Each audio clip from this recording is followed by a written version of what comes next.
안녕하세요. 저는 올해 55세 평범한 회사원입니다. 30년간 한 회사를 다니며 묵묵히 가정을 지켜온 평범한 남자라고 생각했어요. 말은 많지 않은 편이지만 행동으로 보여주는 것이 제 방식이었거든요. 새벽 6시에 일어나 출근해서 밤늦게 들어오는 일상을 26년간 반복하면서도 불만 한 번 표현한 적이 없었습니다. 하지만 제 인생이 그리 평범하지만은 않았네요. 결혼 26년째 되던 해봄, 아내에게서 알게 된 진실 하나가 제 모든 것을 바꿔놓았거든요. 다른 남성들처럼 화를 내거나 복수를 계획하지는 않았습니다. 그저 조용히 깔끔하게 정리했을 뿐이에요. 지금 돌이켜보면 그때의 선택이 옳았던 것 같습니다. 분노와 원망 대신 담담함을 택했던 52세 봄의 이야기를 들려드리겠습니다. 그 일의 시작은 3년 전 아내 미경이가 동네 서예학원에 다니기 시작하면서였습니다. 당시 나는 49세, 회사에서 부장으로 승진한 지 2년 차였어요. 아들 현수는 대학교 1학년, 딸 지은이는 고등학교 3학년이었습니다. 미경이가 서예를 배우겠다고 했을 때 나는 좋은 일이라고 생각했어요. 26년 결혼 생활 동안 자신만의 취미다운 취미가 없었던 아내였거든요. 아이들 키우고 집안일 하느라 늘 바빴던 그녀에게 여유가 생긴 것 같아서 오히려 반가웠습니다. 매주 화요일과 금요일 오후 2시부터 4시까지 미경이는 성실하게 학원에 다녔어요. 처음에는 붓을 제대로 잡지도 못한다며 투덜거렸는데 몇 달 지나니 제법 글씨 쓰는 모습이 재미있어 보였습니다. 집에서도 연습용 화선지를 펼쳐놓고 이런저런 글자를 써보더라고요. 미경이는 원장님이 정말 잘 가르쳐 주시고 인격적으로도 훌륭한 분이라며 칭찬했어요. 학원 원장 이야기를 할 때면 표정이 밝아졌습니다. 59세의 학원 원장은 퇴직한 교장 선생님이라고 했습니다. 부인을 일찍 여의고 혼자 지내면서 서예학원을 운영하고 있다더군요. 그때만 해도 나는 아내가 좋은 선생님을 만났구나 하고만 생각했어요. 6개월쯤 지나면서 미경이의 패턴이 조금씩 바뀌기 시작했습니다. 학원에 가는 날이면 평소보다 일찍 샤워를 하고 옷차림도 신경 써서 입었어요. 향수도 뿌렸습니다. 26년을 함께 살면서 미경이가 향수를 뿌리는 건 거의 본 적이 없었거든요. 하지만 나는 별다른 의심을 하지 않았어요. 원래 말이 많은 편이 아니라서 아내에게 이것저것 묻지도 않았습니다.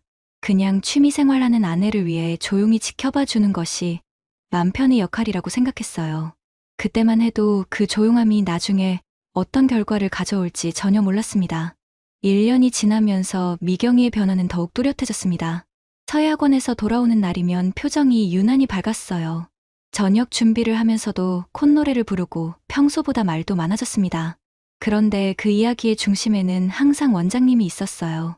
원장님이 글씨가 많이 늘었다고 칭찬해줬다는 이야기, 차 한 잔 대접해주시면서 인생 이야기를 많이 해주셨다는 이야기, 원장님이 추천해주신 책이 정말 좋다는 이야기들이었습니다. 나는 여전히 조용히 듣기만 했습니다. 30년 회사 생활을 하면서 체득한 것이 있다면 성급하게 판단하지 않는다는 것이었어요. 충분히 관찰하고 확신이 설 때까지 기다리는 것이 내 방식이었거든요. 그런데 조금씩 이상한 점들이 눈에 띄기 시작했어요. 미경이가 휴대폰을 보는 시간이 늘어났습니다. 카카오톡 메시지가 올 때마다 얼굴에 미소가 번졌다가 내가 보고 있다는 걸 알아차리면 재빨리 표정을 바꿨어요. 화장실에 갈 때도 휴대폰을 가져가고 잠들 때까지 메시지를 확인했습니다. 옷장도 달라졌어요. 예전에는 편한 옷 위주로 입었는데 어느 순간부터 색깔 있는 옷들이 늘어났습니다. 화장품도 새로 샀더라고요. 26년 결혼 생활 동안 비비크림 정도만 발랐던 아내가 파운데이션과 립스틱까지 사용하기 시작했어요. 어느 날 저녁 조심스럽게 요즘 화장품을 바꿨냐고 물어봤습니다. 미경이는 학원에서 만난 언니들이 추천해줘서 새로 샀다고, 나이 들수록 관리를 해야 한다고 언니들이 말해서 그랬다고 대답했어요. 미경이의 대답은 자연스러웠어요. 하지만 그녀가 대답할 때 시선이 살짝 흔들렸다는 걸 놓치지 않았습니다. 30년간 숱한 협상과 회의를 겪으면서 사람의 표정과 시선을 읽는 데는 어느 정도 자신이 있었거든요. 그날 밤 나는 침대에 누워서 생각했어요. 혹시 내가 너무 예민한 건 아닐까? 26년을 함께 산 아내가 설마 그럴 리는 없을 텐데. 하지만 마음 한구석에서는 작은 불안이 자라나고 있었습니다. 그 불안을 애써 무시하려 했지만 점점 퍼져만 갔어요. 결정적인 순간은 작년 10월의 어느 토요일 오후였습니다. 미경이는 학원 전시회 준비를 도와주러 간다며 일찍 나갔어요. 아이들도 각자 약속이 있어서 집에 혼자 있게 됐습니다. 그날 따라 방 정리를 하고 싶은 마음이 들었어요. 평소에는 미경이가 다 했는데 가끔씩 내가 직접 해보면 아내의 수고를 조금이나마 덜어줄 수 있을 것 같았거든요. 옷장부터 시작해서 서랍장, 화장대까지 차례로 정리했습니다. 화장대 서랍을 정리하던 중 이상한 상자 하나를 발견했어요. 작은 보석함 크기의 예쁜 상자였는데 26년 결혼 생활에서 한 번도 본 적이 없는 것이었습니다. 호기심에 열어봤는데 그 안에 있던 것들이 내 마음을 얼어붙게 했어요. 편지가 3통 있었습니다. 정성스럽게 쓴 손글씨였는데 서예 연습용이 아니라 누군가에게 보내려고 쓴 편지 같았어요. 첫 번째 편지를 펼쳐보는 순간 나는 모든 걸 알 수 있었습니다. 편지에는 원장님을 생각하며 글을 쓴다는 내용, 집에 돌아와서도 자꾸 원장님 생각이 난다는 내용, 이런 감정을 가져도 되는 건지 모르겠지만 원장님과 함께 있을 때가 가장 행복하다는 내용이 적혀 있었어요. 편지는 거기서 끝나지 않았어요. 두 번째, 세 번째 편지로 갈수록 내용은 더욱 구체적이고 애절해졌습니다. 편지 날짜를 보니 8개월 전부터 시작된 것이었어요. 그리고 상자 안에는 편지 외에도 작은 선물들이 있었습니다. 손수건, 펜, 책갈피 같은 것들이었어요. 나는 그 자리에 털썩 주저앉았습니다. 하지만 이상하게도 분노보다는 역시 그랬구나 하는 체념이 먼저 들었어요. 지난 1년간 조각조각 모았던 퍼즐이 마침내 완성된 기분이었습니다. 26년, 그 긴 시간 동안 나는 무엇이었을까? 새벽 6시에 일어나 밤늦게 들어와도 한 번도 불평하지 않았던 남편. 아이들 교육비와 생활비를 벌기 위해 주말에도 일했던 아버지. 그런 내가 아내에게는 그저 공기 같은 존재였던 걸까? 상자를 다시 정리하면서 나는 결심했습니다. 감정적으로 대응하지 않겠다고. 소리 지르거나 따지지 않겠다고. 조용히, 깔끔하게 이 상황을 정리하겠다고. 그것이 52세 중년 남자가 지켜야 할 마지막 품격이라고 생각했어요. 그날 밤 미경이가 집에 돌아왔을 때 나는 평소와 다름없이 행동했습니다. 저녁 식사를 함께하고 TV를 보고 일찍 잠자리에 들었어요. 하지만 속으로는 수많은 생각들이 교차하고 있었습니다. 다음날 일요일, 나는 홀로 산책을 나갔어요. 집 근처 공원을 걸으면서 26년 결혼 생활을 되돌아봤습니다. 언제부터 우리 사이가 이렇게 멀어졌을까? 내가 너무 일에만 매달려서 아내의 마음을 제대로 챙기지 못했던 건 아닐까? 하지만 후회만 하고 있을 수는 없었어요. 이미 벌어진 일이었고 이제는 어떻게 마무리할 것인가를 결정해야 했습니다. 나는 몇 가지 원칙을 세웠어요. 첫째, 감정적으로 대응하지 않는다. 소리 지르거나 추궁하지 않는다.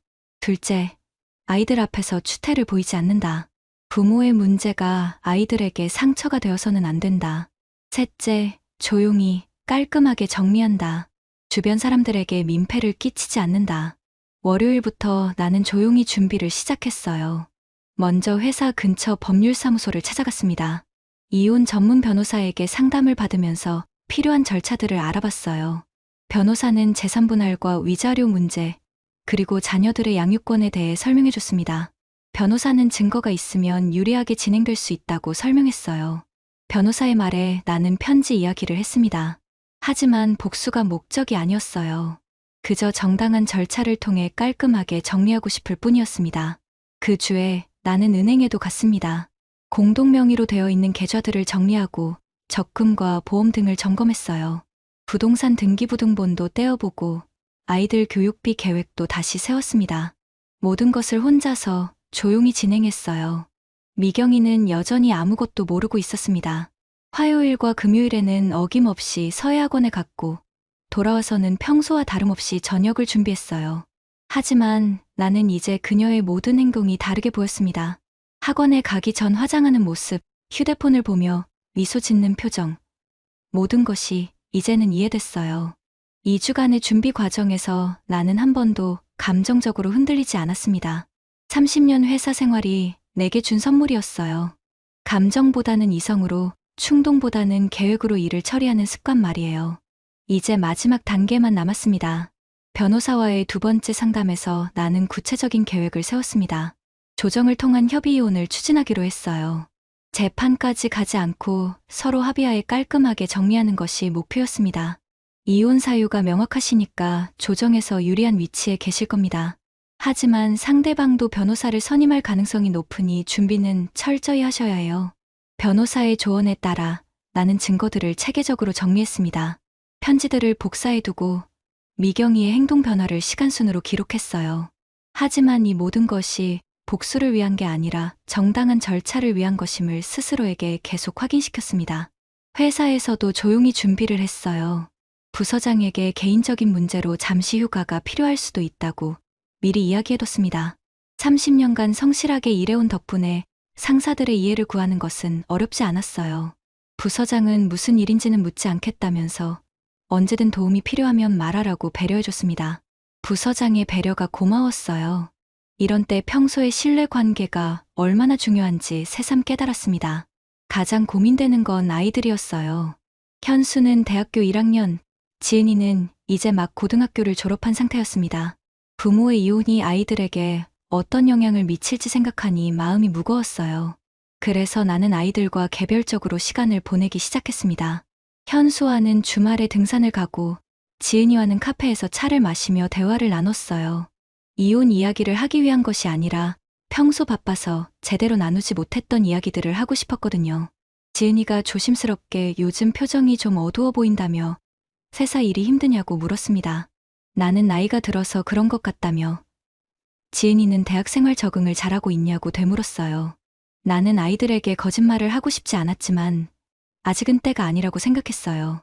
모든 준비가 끝나고 미경이와 이야기를 나눈 후에 아이들에게 설명하는 것이 순서라고 판단했습니다. 3주차가 되면서 나는 마지막 점검을 했어요. 법적 준비는 완료됐고 경제적 정리도 끝났습니다. 아이들의 교육비는 이미 따로 적립해뒀고 새거주지도 알아봐뒀어요. 이제 정말 마지막 단계만 남았습니다. 그 과정에서 한 번도 미경이를 원망하거나 분노하지 않았다는 게 스스로도 신기했어요. 그저 담담하게 해야 할 일을 하나씩 처리해 나갈 뿐이었습니다.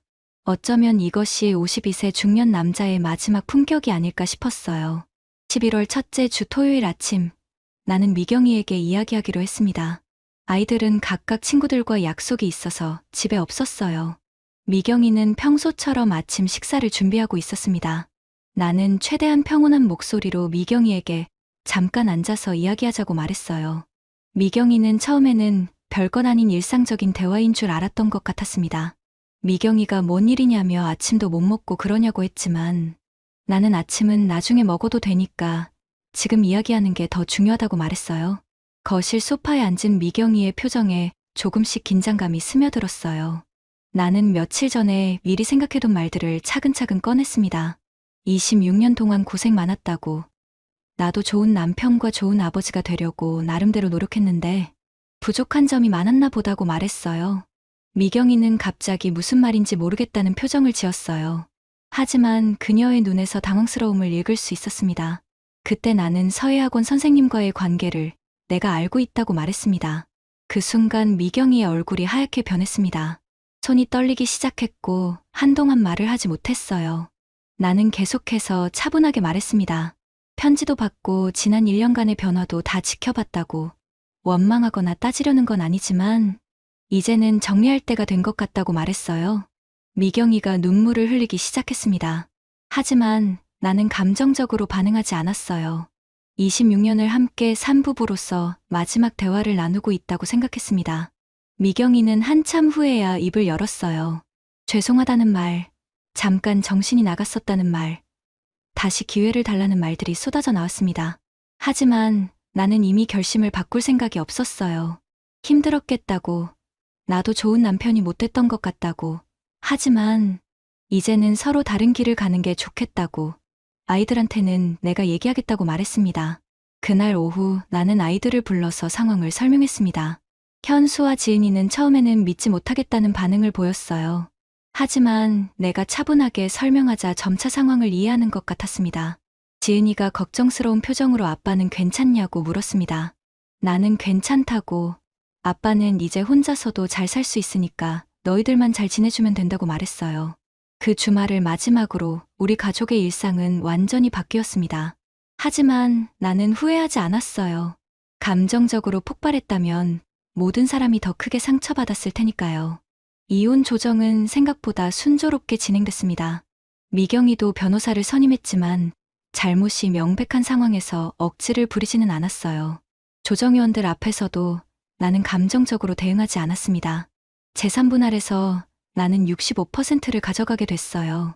집은 미경이가 가져가되 그 대신 다른 자산으로 보상받는 조건이었습니다.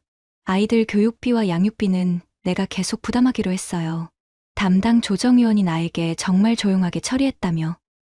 이런 경우 보통은 감정적으로 나오시는 분들이 많은데 다르다고 말했습니다. 나는 아이들이 있어서 부모가 싸우는 모습을 보여주고 싶지 않았다고 대답했어요. 실제로 그랬어요. 현수와 지은이는 부모의 이혼 과정에서 큰 상처를 받지 않은 것 같았습니다. 물론 마음이 편하지는 않았겠지만 적어도 부모가 법정에서 싸우는 모습은 보지 않아도 됐어요. 새 거주지로는 회사와 가까운 오피스텔을 선택했습니다. 혼자 살기에 적당한 크기였고 아이들이 놀러와도 불편하지 않을 정도였어요. 26년간 살던 집을 떠나는 것이 아쉽기는 했지만 새로운 시작이라고 생각하니 오히려 가벼운 마음이 들었습니다. 이사하는 날 현수와 지은이가 도와주러 왔어요. 아이들도 처음에는 어색해했지만 점차 새로운 환경에 적응하는 것 같았습니다. 현수가 여기 정말 깔끔하다며 혼자 사시기에 딱 좋은 것 같다고 말했습니다. 나는 그렇다며 아빠는 원래 정리 좋아하잖냐고 너희들도 언제든 놀러 오라고 말했어요. 미경이와는 이혼 후에도 아이들 문제로 가끔 연락을 주고받았어요. 하지만 감정적인 대화는 하지 않았습니다. 그저 필요한 이야기만 주고받을 뿐이었어요. 서약원 원장과는 어떻게 됐는지 굳이 알아보지 않았습니다. 그것은 이제 내가 관심 가질 일이 아니었어요. 다만 미경이가 선택한 길이니까 책임지고 살아가기를 바랄 뿐이었습니다. 회사 동료들에게는 개인적인 사정으로 이혼하게 됐다고만 간단히 알렸어요. 자세한 사정은 설명하지 않았습니다. 30년간 쌓아온 신뢰 덕분에 동료들도 더 이상 묻지 않았어요.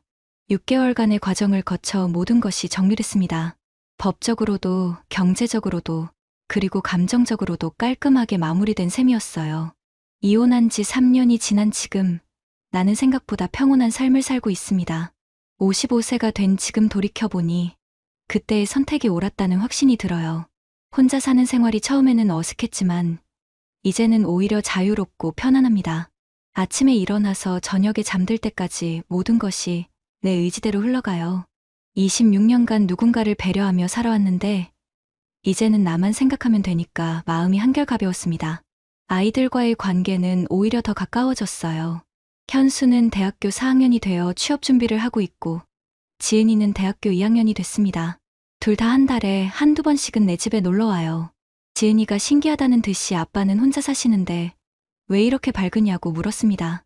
나는 혼자 산다고 해서 외로운 건 아니라며 오히려 마음이 편해졌다고 대답했어요. 실제로 그랬어요.